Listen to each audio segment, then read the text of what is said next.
lights up your Eid.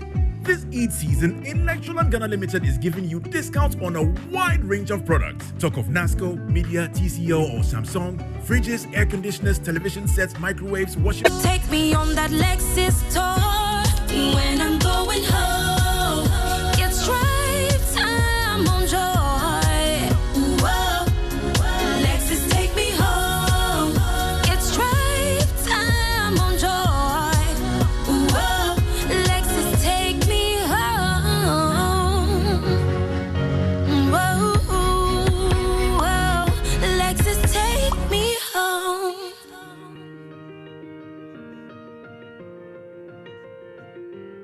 Hi, this is Nana Window. Listen to Personality Profiles with Leslie's Bill. Get inspired, get nourished, and grow to be the best that you want to be. Personality Profile and 99.7 FM. I love it. Hi, this is Mr. Simons. Keep listening to Personality Profile with Lexus Bill. This is the program that inspires you and brings you very close to your role models. I'm Vera Kwakofi, Current Affairs Editor of BBC Africa. Keep listening to Lexus Bill on Personality Profile on Joy 99.7 FM. You could just be able to hear the best piece of advice that sets you on the course to success. This is lawyer Philip Addison. Every Thursday night, 7 p.m., listen to Personality Profile on Joy FM, where top personalities meet. It will motivate you, to inspire you, to send you to greater heights. Hi, this is Nadia Antano, Miss Ghana 2013. Keep listening to Personality Profile with Lexus Bill every Thursday at 7 p.m. on Joy FM and be inspired. Hi, my name is James Ebo-White, or everyone calls me Uncle Ebo-White. You know, what you'll be 5 years from now depends on only two things: the books you read and the people you meet. On Personality Profile, you meet the kind of people you need to meet to make your transition to your greatness. You want a program that would help you, inspire you, motivate you. Why bother to turn to other channels? Just stay here on Personality Profile and you get all the inspiration you need.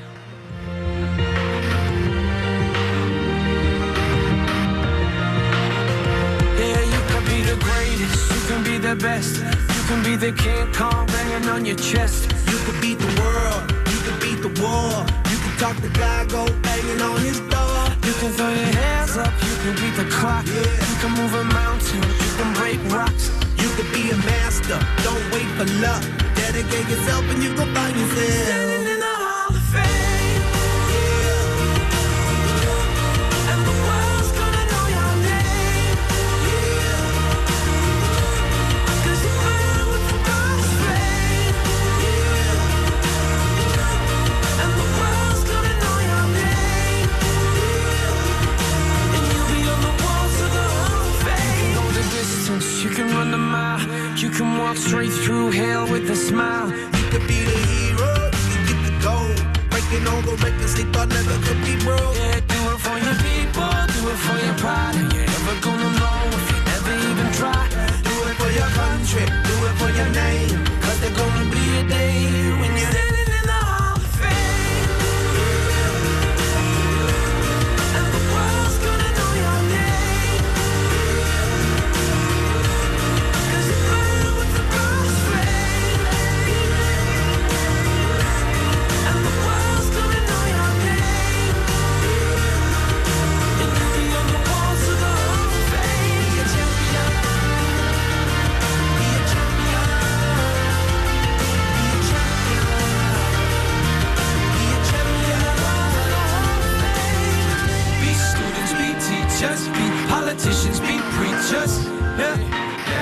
Be believers, be leaders, be astronauts, be champions, be truth seekers.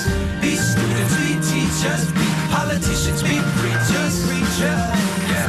Be believers, be leaders, be astronauts, be champions. Standing in the Hall of Fame. Yeah. And the world's gonna know your name. Cause you burn with the God's flame. And the world's gonna know your name.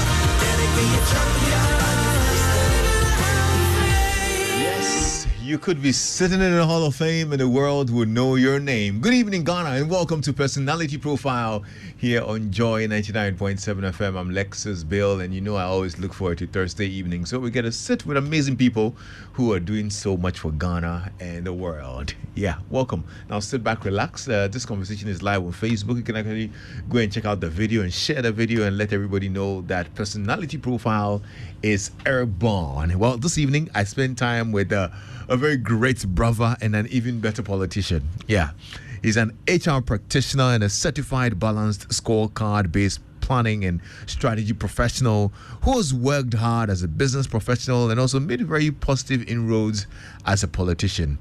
He has represented the people of the Ahafo-Ano North constituency in the Ashanti region as Member of Parliament for 2 terms. Having assumed parliamentary duties from 7th January in 2017, thereabouts, he is actually the Vice Chairman of the Local Government Committee of Parliament, a member of the Poverty Reduction Strategy Committee, and also a member of the Privileges Committee. He has in the past served as the acting manager of Organizational Development and Management Systems at VRA. He holds a Bachelor of Arts degree in history and a Master of Business Administration in marketing as well. He's a proud family man, and today we get to share his life journey here on Personality Profile and probably pick a thing or two from what he has experienced in life. He's a proud son of Warikambo in the Garu Timpani district. Yes, in the Upper East region of Ghana. Honorable Suleman Adamu Sanid is my guest on Personality Profile today. Welcome, brother. Thank you, my brother. So good to see you. Probably good to see you too. Oh, man. It's been a while. It has been a while. Yes, long overdue. Really, this is long overdue. I think the last time I saw you, you gave me some very special blue tea, which I still miss. Yes, from my garden. Yes, from your garden. Yes, fresh one. I know you're a lover of plants and all, eh? Yes, plants and flowers. Really? Where did you get that love from? From my wife. Oh, from your wife? Yes. My wife is a lover of plants. I see.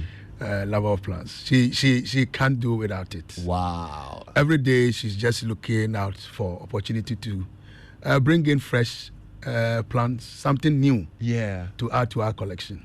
Wow. Yes. Because you've got a very beautiful garden with different, plants and. I actually looked up the name of the blue flower, but I've forgotten what it's called. But anyway, I'll make time and come for more. Definitely come great. for it. Yes. Anyway, but how are you doing, though? Oh, my brother, we are doing very well. God has been kind to us. Right. And we've gone through turbulence, and I believe that we are gradually getting out of the woods. And very soon, I'm sure, everything will take shape, and then we'll be doing well. When you say turbulence, are you referring to the country as a whole? Or? Yes, I'm referring to the country and as politicians who are driving the seat. We are driving the vehicle. That's what I'm talking about. Okay. Yeah. Okay. And you are confident that we'll get out of you? Oh, I'm very confident. I'm very confident. Under this administration? Yes, I'm very, very confident. Or under the next one? No, under this administration. You think so? I think so. What makes you so positive? Yes, looking at what we've put in place, what has been discussed, and the assurance that we are getting from the drivers of the economy. Yeah. We, at our level, yes, we are parliamentarians, so we get the information from the Ministry of Finance. Yeah. And then what they tell us is very positive, and we think that we should be able to sail through with the IMF injection and other initiatives that are coming on board. I believe that we should be able to. But you do agree that a lot of people are feeling the heat in town? Oh, no, they feel the heat, everybody. I mean, we ourselves are also feeling it. Oh, you're feeling it? Yes. It doesn't look like it, too. No. Don't look at the other things. But we are really feeling it. We have our constituents. They call us every time. When the heat is on, they pass it on to us. Okay. Yeah, they pass it on to us. So we are not insulated at all. Okay. We are also in there. That's good to know. We'll get to talk a lot more about work, the country, and all. Yeah. But I know you've been through life over 5 decades. Yeah. You've seen it all. Yeah. You've been through good times and, of course, bad times, hard times. Sure. And all. Let's go through the journey, and then probably we can also pick a thing or two from you. Yes. I've personally, picked so many lessons from you, and all. And we thought that, look, it's good to share all these lessons. But exactly. I know you hail from the Garotipani district. Yes, exactly. Is that where you were born? No, I was born in Tepa. In Tepa? Yes. In the Ahafo-Ano North constituency. Okay. My dad actually migrated from Upper East, Boko precisely, settled in Tepa somewhere in the 1960 or 61. And that's where he raised all of us. I see. 4 boys. Why, what took him to Tepa? I'm sure it was purely economic, for economic reasons. He migrated there in search of job. Okay. When he got there, he did a lot of farming, and then he also worked with the district assembly as a storekeeper. And he was there for a long time, and so he gave birth to all of us there. Oh, I see. 4 boys and then 2 girls. Oh, nice. Yeah. And how was it like growing up? Was it growing up? Yes, I grew up in Tepa Zongo. Typical of a Zongo boy. We did all the Zongo things that you can think of. I can't think of. Yeah, running around, playing ball every day. Okay, right. You know, typically of Northerners, the Northern young boy is not subjected to certain chores at home. For instance, yes, we don't pound fufu. We don't go on errands to sell things and all that. No, ours was more of a typically you go to the farm, do some work in the farm, and then when you come home you relax, and then you just time for meals, and then you eat. We don't actually go to the kitchen. Yeah, we don't actually go to the kitchen at all. I see. But that is changing now. But back in the days, we were not subjected to that at all. I remember the first time I actually had a pistol to pound fufu was when I was around 19 or so. Oh, wow. But my Akan counterparts were doing it at 8, 12, 11. We started early. Yes. we but ours was completely different. So we had a lot of time to play around, do a lot of activities that boys are noted for. Yeah. So growing up, I think it was fun. Tepa was then not too big a place. So we could walk all the way from the Zongo all the way to the Romakalik area to go and play football, come home around 6 in the night. It was pretty good time. What do you think about that arrangement or that treatment that boys got around your era? I remember when I came to Accra with my big brother. Cooking became a big problem for us because I didn't even know how to cook.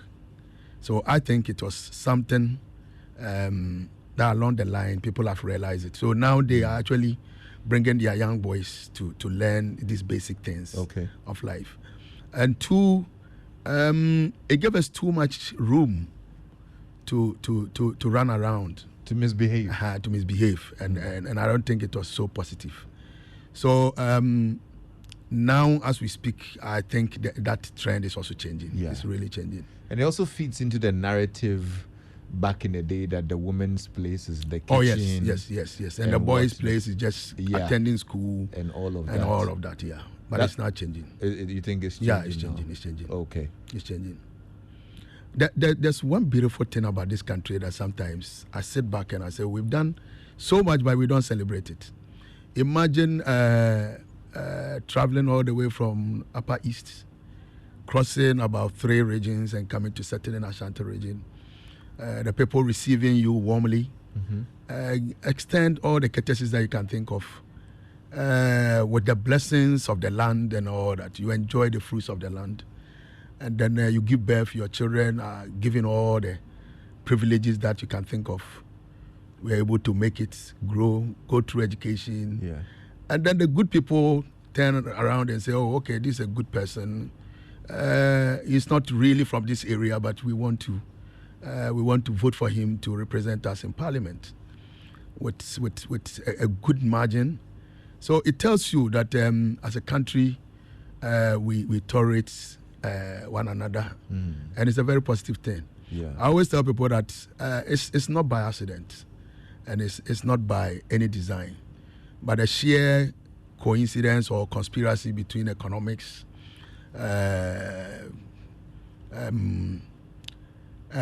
social reasons, and then other factors coming together to compel us to travel across the length and breadth of the country and decide to settle somewhere. Yeah. and then you settle, the people accept you, and then they give you all the opportunities to grow. So I think it's a Ghanaian dream that we are living, but we don't see it. We don't appreciate it at all, because there are so many people who have traveled to places where they had no idea what was going to happen to them. But they go there, the people accept them, and then they've made life so meaningful for themselves in those places. So I think it's a very positive thing that we should always celebrate. You know, I'm listening to you talk about it so passionately, and I get the feeling that probably before standing for Member of Parliament for the area, you thought that would be an issue. Yes. I grew up in the midst of different tribes, people with different orientation and background. And I related very well with them. So, but I was worried about whether this fellow feeling that we have, that we share, will be translated into votes. Okay. Because you see, people, when it comes to political voting decisions, people sometimes use certain factors to decide, and you wouldn't really understand. Sometimes it's very, very something you cannot actually understand, but that is the reason that they want to use in taking their decisions. But I was very positive that, yes, I've really nurtured the constituency. I had worked within the party. And then I had done a lot of things that I knew the party people knew. And I knew that I could also leverage on my father's influence. My father was a Kusasi chief for the district, and he had a lot of people trooping to his house. You have people coming from the north. His place was the first port of call when they get to the constituency. People just walk in, they don't even know anybody, any place. They walk in, they are coming to seek greener pastures. So they walk in, they come, they stay with us for a number of days, then they find their level and then they leave. Oh, I see. So we had a lot of people coming through, and I knew I could leverage on that. So as I started my journey going to the villages and then the various communities to canvass for votes, anywhere I go, they mention my name, then people begin to say, this name, is that the Sanid that we know? Is that your dad? And it did magic for me, really. And so I always say that the good works of our parents will always live for us to really enjoy. Awesome. Yes. Now, since your dad was a Kusasi chief in that area, it meant that you were quite well-to-do. Oh, yes. In a Zongo, Tepazongo, Tepeka Zongo standard, I think we were okay. We were doing fairly well. Okay, I see. We were doing fairly well. There were not much of a challenge with growing up, with schooling. Oh, schooling, yes. Kwame, one thing about me from childhood, I've always been very independent. I take decisions for myself, and then I live with the consequences. I remember this story people don't really know. I went to Boku Science School for one term, and it was very funny. My dad was insisting that I should go attend Boku Secondary School, one, to socialize with my countrymen, as we say, or my tribesmen, and then also to master the language, the Kosa language, and also to understand the culture very well. Because in Tepa, in the Zongo, we're mixed up. We had a lot of different tribes. So he wanted me to have that focus. And I went there reluctantly. And then I did one term. At the end of the term, I said, this place is not the place I want to be. And my big brother was then also in the same school. He was then in the sixth form. So what I did was that I decided that this break, during the vacation that we were coming, I said, this vacation will be my last time these people will see me, I won't come back. So what I did was that back in the day, they used to organize buses for those of us from Kumasi and Accra. So there was a bus for us to come to Kumasi. So I had my trunk and then my chop box. I removed all my things, put them in what they call polythene bags, and gave them to my friends. So when we got onto the bus, then I collected all of it and then assembled them into my bag. So my big brother was thinking that, he has his chop box and his trunk here. So when school resumes, he'll be back. Wow. I went to Tepa and I told my dad that I'm not going back. So up to date, my trunk and my chop box, I didn't go back for them. I left them. To go look for them. I left them there.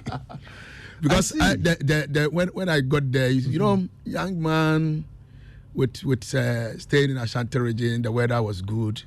Here's a case. I went there in October, and the weather was so cold, and it was biting.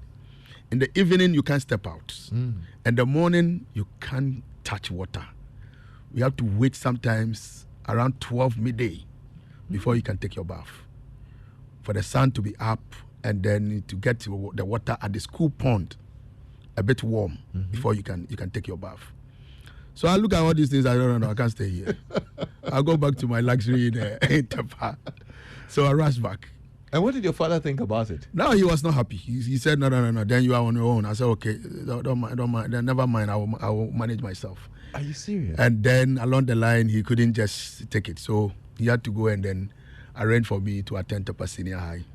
So that's where I did my secondary school. So where did that strict independence come from? I don't know where it came from, but it has always been with me.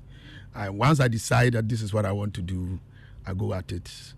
And I've always gotten it right. Would you call it a rebellion attitude? I wouldn't say so. I wouldn't say so. But to put it mildly, I would say I try to be myself. I don't want somebody to direct what I should do. Okay. Yeah. So once I realize that something is not good for me, yes, I take the decision and then I go with it. Is that more like your dad or your mom? I wouldn't be. The two of them, I didn't see anything of that in them. I see. I didn't see anything of that in them. Now I'm wondering where you really got that from. If there was one lesson you learned from your dad, what would it be? Oh, my dad, extremely humble person. Extremely. I've never seen such a person before. My dad is such a person, and everything that you tell him, he kind of accepts it. And he says, if the person is telling me the truth, he's telling me the lies, just allow time to bring it out. And so he was just easygoing person. Yeah. He doesn't hold grudges. He's very easygoing person. And he's one person I really admire. And I pick a lot of lessons from him. He will tell you, don't fight, no need to argue, let it go. Let it go. And it's always been with me. So I have easy life. I see. That is why I have a lot of friends, they run around me because I don't hold grudges. Wow. What about your mom? How is she like? My mom, a typical disciplinarian. My dad never touched any of us. Oh, okay. He never touches anybody. But my mom will really discipline you. Wow. She was very strict. Even at my age, my mom would still call me and want to order me around. She'll call me and tell me, A, B, C, D, I want you to do this and I want you to do that. I tell her, Mom, yes, Mom, I've heard you. That's all. Then it settles everything. It settles everything. That's really cool. So at that age, when we were much younger, what was your childhood? What was your ambition? What really did you want to be? There was a time, Joy Amedome. I don't know where you heard that name before. Sounds familiar. Yeah, he was a commissioner during a Champon's regime. He was a naval officer. There was a time he visited Tepa, and I happened to be around my dad at the assembly. And my dad managed to pull me forward to have a handshake with him. So after shaking his hand, I told my dad that the man's hand, his palm was so soft. And my dad was like, yes, if you learn hard and work hard, your palm will be like that and you'll be a big man. You also be a politician like him. And you won't believe it. It really shaped me. So, Amedome, the day that he was killed, I wept that day. Very handsome man. I remember everything from that day. And so I'm sure it's actually influenced my decision to go into politics. So all along, whilst in Legon, I tilted towards the MPP organization on Legon campus. Okay. And I had a powerful political animal in my room, and the Apia Kubi was my roommate. Oh. Yes. Andy was my roommate. And rebel leader. No, he's not. Andy was my roommate, and so we started the activism from there. Okay. And then we had a couple of friends who were also coming to the room, and then we were always talking politics and all that. So I believe the introduction that I had from my dad, meeting Amedome, actually also possibly, I don't know, somehow influenced me. And your dad didn't have a problem with you getting into politics? No. In fact, I don't know whether he was really waiting for that day. I won elections in December 2016, came to Parliament in 2017, and that time he was bedridden, he wasn't that strong. And I remember we telling him that, I've made it, I'm now in Parliament, and he was just shaking his head and nodding. Just December 31st, 2017, then he gave up the ghost. Wow. Yes, just midday, December 31st, 2017. 2016? 2017.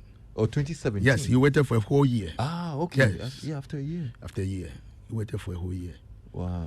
So my mom was like, your dad was possibly waiting to see you do 1 full year. Then he's certain that you are okay. Then he decides to go.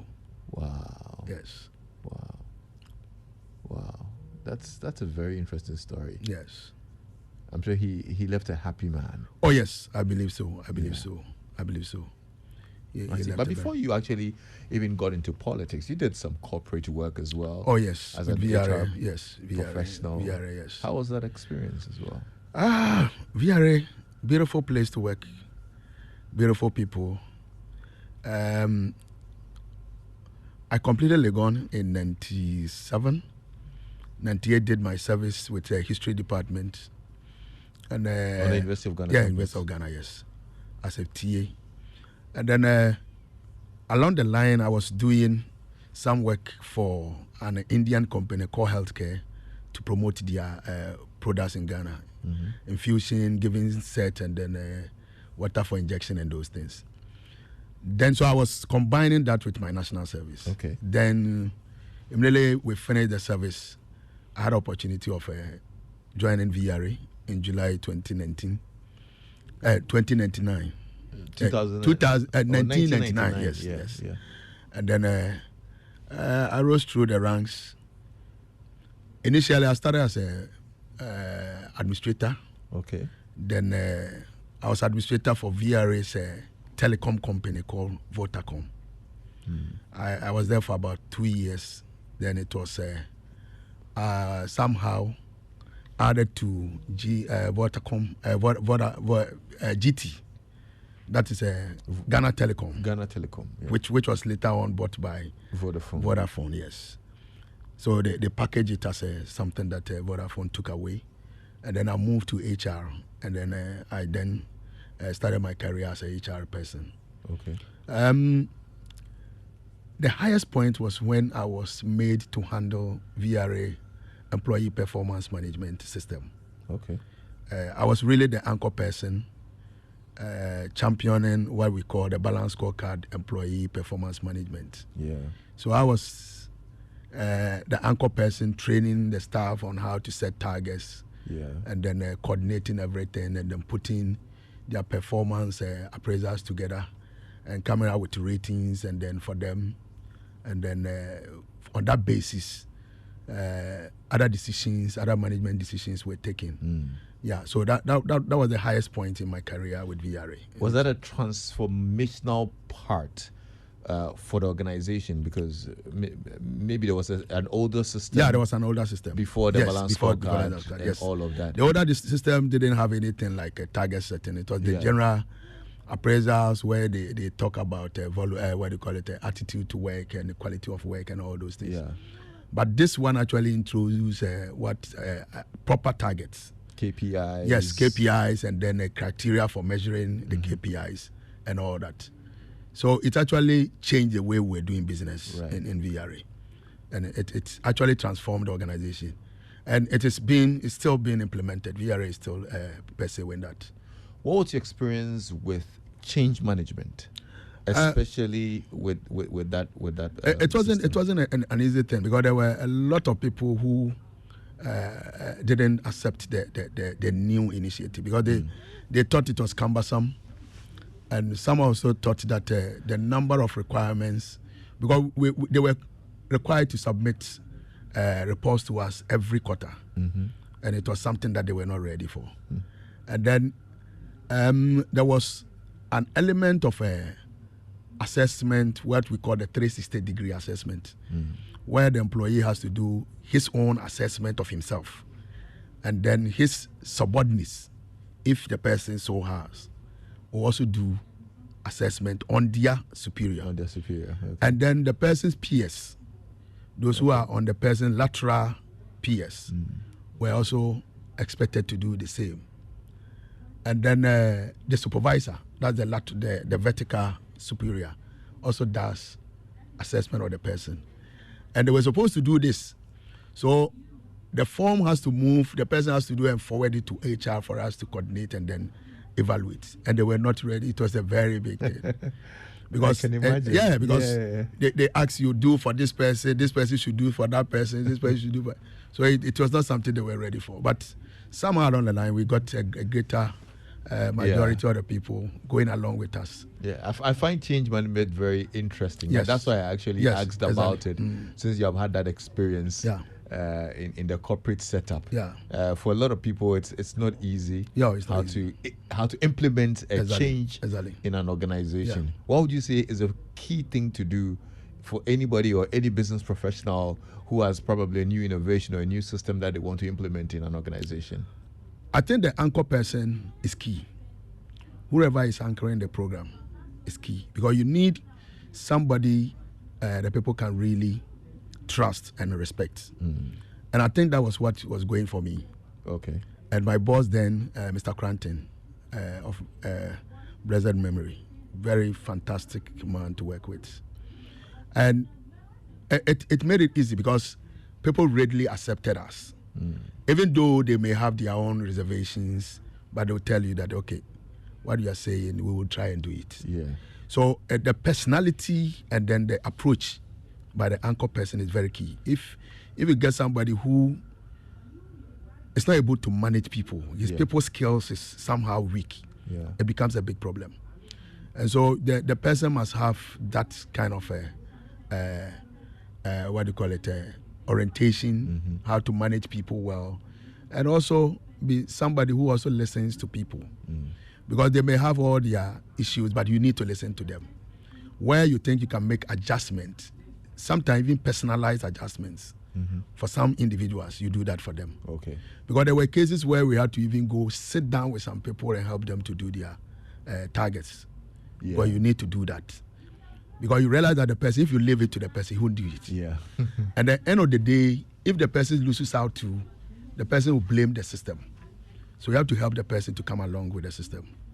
And so it's very key that your person anchoring it is actually on top of it. This is a whole HR masterclass you just delivered. No, but I like it. Thank you so much. This is really good. If you're just joining us, this is Personality Profile here on Joy 99.7 FM, and I'm spending time with the Member of Parliament for Ahafo-Ano North, Honorable Suleman Sanid. Now, you can send us your messages on WhatsApp, 055-1111-997. If you have any comments or questions, they're totally welcome. Our conversation is also live on Facebook. The live video is there. You can actually join in and listen in. If you're probably driving home and you're worried that when you get out of the car you can't listen, you can actually go watch it on your phone and follow the conversation. But I'm glad that you shared that bit with us about change management and all of that. What's the biggest lesson that the whole corporate life taught you? What it taught me was we have a very the corporate constructs. If you look at the way the infrastructure and what do you call it, the structures within the corporate world is, sometimes you need to be very, very tactful in the way you manage people within the system. There are cases where if you are too outspoken, it can land you into troubles. Okay.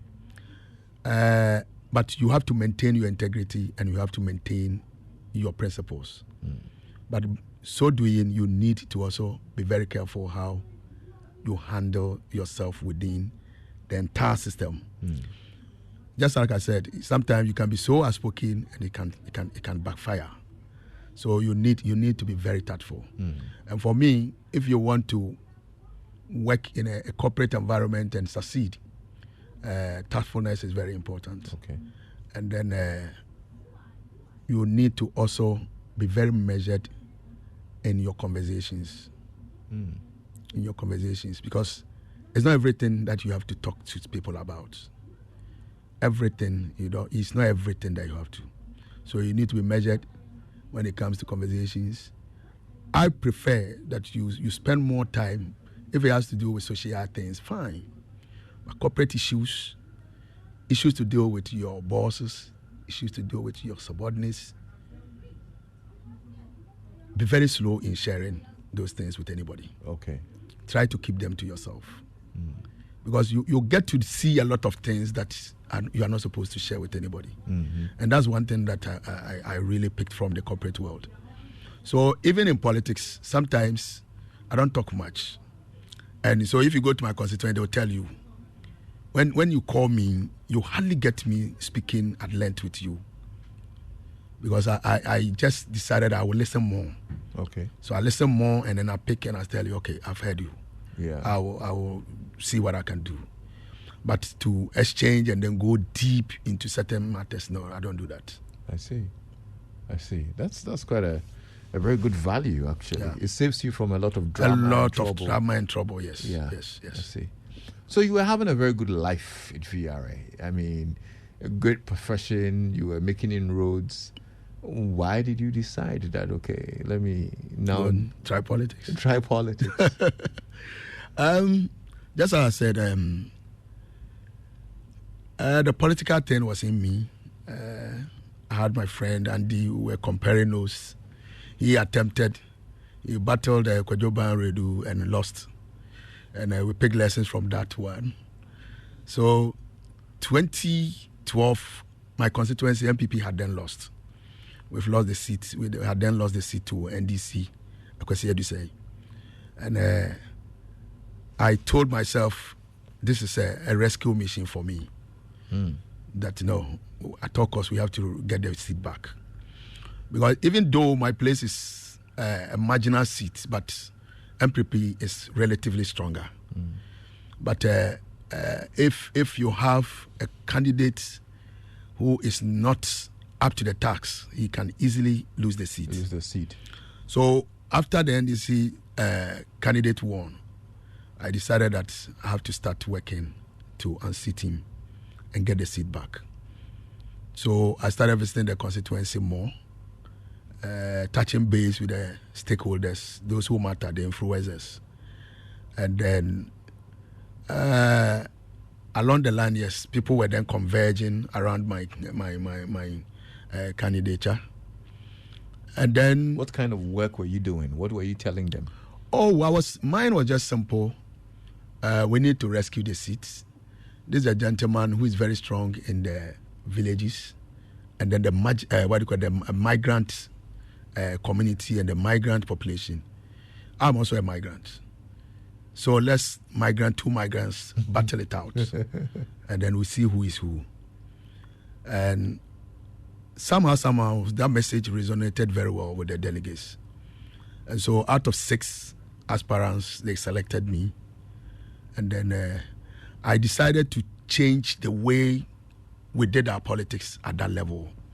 Where mostly in the previous campaigns, you find our candidates going into a community, they literally talk to the people. They don't really engage. It's more of a talking to the people. They go, they sit, they mount a platform and talk and then move.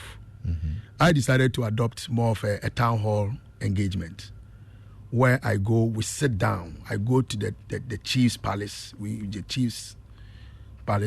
sit down, we go with drinks, do the traditional courtesies. After the courtesies, we sit down. The entire community will then come in. We have chairs for people to sit and feel comfortable. Then my entourage will talk to them, and then we'll allow them to also talk to us, ask questions, share ideas, and then we take notes. And after that, we then leave, move to the next community. So they really appreciated that. And I did this devoid of political party T-shirts, music slogans. No, because this is a marginal constituency. So I needed the NDC voters to come along to vote for me. Okay. So if you go there with T-shirts, how do you expect them to feel comfortable joining your meeting? Yeah. So we do away with T-shirts. We do away with songs, MPP songs. Because the focus is how to get the votes. Yeah. It's not about the sound and that goes with it. So most of the communities, people started coming out to listen to us. They started coming out because wherever we go, they realize that no, these people coming here, they are not even coming to do typical campaign where they will come with their T-shirts and then they are doing things that will infuriate you. When you go there, they will say things that will infuriate you. So people were coming out. And it went very, very well. And so at the end of the day, I was able to win with a margin of over 4,000. That had never happened in the constituency before. Yeah, I think you won about 51% yes. Because MPP, of the votes. The MPP hitherto had been winning. The highest that we had won then was, I think, 2,800 votes difference between the MPP candidate and then NDC. Yeah. Yeah.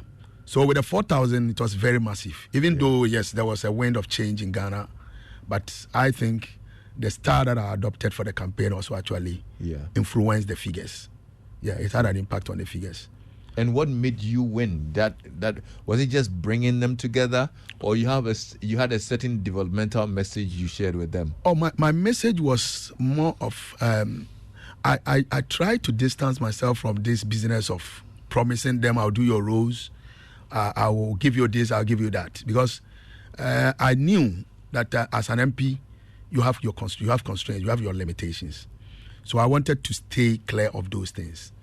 But mine was more of a certain basic thing that I was identifying. For instance, water. Water is within the means of an MP. Drilling boreholes, yes, it's within your means. I mean, your common fund can afford that. You can drill about 4 or 5 boreholes, and that settles about 4 or 5 communities. So that was my focus. And then I left the big things as something that I would lobby for. Okay. And normally, I was very clear in my mind, because normally when they say something, when the community tells you, we want this, these are our challenges, and you don't manage the message, they will misconstrue it to mean that you have promised them. Okay. Because you came here, we told you that these are our problems, and you said you will do it. So I always have to stress on that point, that what you told me, yes, I'll take it on board. I'll do the best that I can to get it resolved. But it is not going to be easy. Yeah. So I'm not promising, but I'll do the best that I can to get a resolution for it. So they came to understand that was my message, and I was being real and honest with them. Yeah. Because I was not mincing words where some people will tell you, oh, once you said it, oh, I'll do it. No, I was not doing that. What are the challenges of being a parliamentarian? The challenges, especially when you are with the ruling government or the ruling party, is how far you can go with sharing information with your people. For instance, you have challenges with, you have a road construction that is ongoing. Payments are not going through. the contractor is not receiving payments, the project is being delayed. How do you communicate this to the constituents without exposing your government? It becomes a bigger challenge. So you need to manage that information. So end of the day, sometimes the MPs bear the blunt. They carry the burden of these things, because once it's not happening, the project is stalled, it's abandoned. The constituents know only the MP. They don't know anybody. Yeah. So they pounce on you, they insult you, they attack you, that you are not doing well. I see. But meanwhile, the problem is somewhere else. And how do you communicate that? How do you go and tell them that, it's this from this quarter that the payment is not coming? Yeah. It becomes a big problem. So the MPs, we take a lot of bashing to somehow cushion the government. Is it worth your while? Or has it been worth your while? Oh, I think so. One, for me being in politics, I've come into contact with fantastic people that I don't know if I would have had opportunity of meeting them. There are great men of this country that I've come into contact with. Sitting in my VRA, I'm not sure I would have met them. Or even if I would have met them, it would have been through somebody. But here's the case, I have access to such people and I can walk to them, have a chat with them, and then share whatever I want to share with them. So I see that as something that is very good. And number two, it gives you opportunity to also air your views on certain matters. Even though if it's not even factored into the decision making, you know that yes, I also contributed to this decision making process. So for me, I think being in politics is worth it. It's worth all the hassle that we go through. It's worth the hassle that we go through. The only thing that I've realized that as politicians you need to manage is your home. It's something that if you are not careful, you end up trading it off for your political career. What I mean is that, you see, our job sometimes takes us away from home. And if you are not very careful and you don't have a very strong partner to handle the home for you, you may finish your term and then your case would have gone somewhere else. They don't even know you again. They don't even know you, and they will be doing something else that you don't even like, but it would have been too late. So I think that when we are in politics, you have to really, really manage. It's a thin line. It's a balance. Yeah. You need to balance it. Else the committee trips will take you away from home for a long time, and then by the time you come back, your home is in disarray. This is the part we give thumbs up to Yom, isn't it? I think I'm doing well. I agree. I'm doing well. I'm trying my best. It's not been easy at all. Yeah. Having two boys, managing two boys, growing boys. Yeah. It's a difficult thing. You need to really manage it. You need to manage it. Nice. Good stuff. You're in your second term now. Yes. Is there a bigger plan? Bigger plan. I'm just for now, I'm just keeping my fingers crossed. I want to see what will happen. Yeah. With the primaries that are coming up. When we finish the presidential, we finish the parliamentary. I'm sure my future will be very clear. Very, very clear. Is it part of your ambitions as well to probably lead the party? Oh, for now, no. I don't have that kind of ambition at all. Why not? One, I think you need some platforms to prosecute that kind of agenda. One, you see, MPP is a very big party with a lot of fantastic personalities. So you need to have certain platform and then you leverage on it and then you can then launch yourself. For now, I don't think I've gotten the platform to leverage on it and do that. But would you pursue that? But if the opportunity comes, yes. I see. Yes. I mean, His Excellency Nana Addo Dankwa will be done with his term, and there'll be a new leader. Hopefully, your party will still be in power. I believe so. Who do you think will make a better leader? I will say this any day, anytime. Dr. Bawumia will be a very good leader for Ghana. You think so? Yes, I believe Why? so. I've dealt with him closely. There are a couple of ideas that he has, which I believe will transform Ghana. Being number 2 is different from being number 1, and I believe so. Even though he gave the candidates then, Nana Addo Dankwa, adequate support, but I think it was not good enough. Then 2012, he was then coming into his elements. Then 2016, he had then really matured into a good wine as a politician. And that was when he really decided to take on certain responsibilities that nobody had taken on. Right. Doing lectures and getting the academia to discuss a running mate. This is something that was not done. I mean, running mates come and nobody even remember anything about them. But here's somebody who had taken the whole country, giving lectures, and then the ruling government trying to respond. And so you see that he actually changed the dynamics of our politics. And for me, it was a very positive thing. And then he actually capped it with a very good performance in the northern part of Ghana, where he actually took charge of the parliamentary campaigns there and delivered. If you take the traditional northern region that he actually worked in, now broken into 3 regions, Savannah and Northeast and then Northern. As we speak now, if you put all the seats there together, MPP is currently holding 16 and NDC is holding 15. And you think it's because of the work of Yes, Dr. because of the Bawumia? work that he actually took upon himself to do there. There's also that school of thought that, I mean, he has been vice president, led the economic management committee and all of that, and still we are still in some distress. Yeah. If you give him the chance to be at the helm, then it will go down south.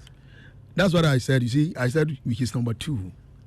He's number 2. He's not number 1. Okay. Once you are number 2, you can come up with all kinds of suggestions. You can come up with all kinds of ideas. Okay. But if the other members within the team are able to convince the decision maker to say that let's go this way, you just have to accept it and respect it. Okay. But if you are number 1, sometimes you can veto everything and say that this is the direction I want to go.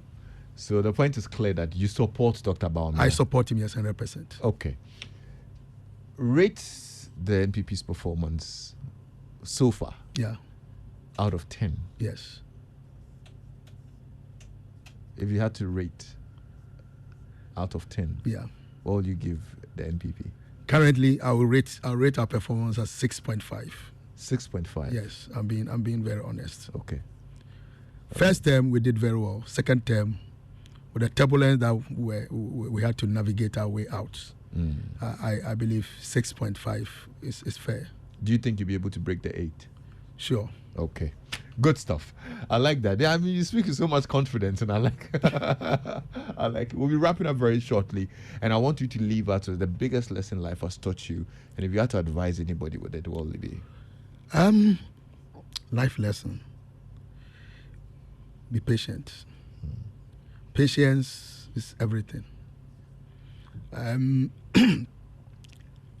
I've come to realize that if you are patient, as our scientists say,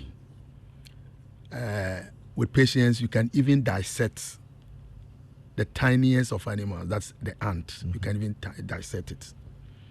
Because there are times that you just have to be patient and events will settle themselves without you even touching anything.